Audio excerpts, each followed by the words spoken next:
j'ai ma chic planète. Le monde est en train de changer radicalement, assez vite, beaucoup plus vite qu'on l'anticipait. Les risques également, on parle maintenant d'urgence climatique, et les financiers ont bien compris que les risques allaient en grandissant. On dit que le monde ne sera plus assurable en 2030. Ils sont très pragmatiques, les financiers, et donc il y a une orientation assez forte des financements qui va aller en croissant avec les années vers les projets durables.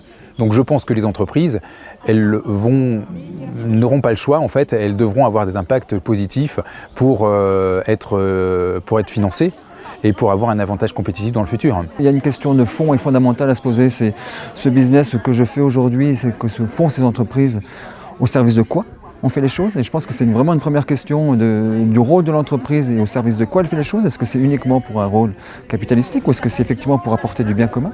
Ça, c'est la première question. Et la deuxième question, quand on regarde toutes ces mutations du monde que l'on connaît, tous ces défis environnementaux, tous ces problèmes climatiques, tous ces problèmes de biodiversité, c'est effectivement de se dire en quoi mon business model aujourd'hui est compatible avec ce qui se passe.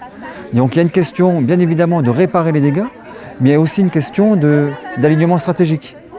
Voilà. Si je reste dans ce business model et si je le projette alors que je ne fais pas attention à la façon que j'ai de faire les choses, je prends aussi un risque sur mon business et sur la viabilité et la pérennité de mon business. On ne peut pas convaincre les gens qui ne veulent pas être convaincus, mais je pense que les personnes qui sont curieuses, qui sont visionnaires et qui regardent et qui voient les tendances, qui les perçoivent et qui veulent avoir un avantage compétitif dans le futur, ils réfléchissent dès maintenant à changer de modèle, à avoir plus d'impact, non seulement à diminuer leurs impacts négatifs, mais à avoir des impacts positifs environnementaux et sociaux et à rentrer dans ce qu'on appelle une économie régénérative.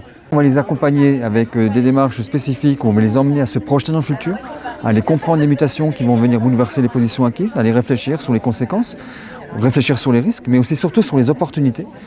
On va les emmener ensuite à prendre de la hauteur, à ouvrir le champ des possibles, à les emmener avec le prisme de journalisme solution, à aller trouver des exemples inspirants, des initiatives à droite, à gauche, en France, à l'international, qu'importe, d'entrepreneurs, d'entrepreneuses qui effectivement apportent des réponses positives à ces défis.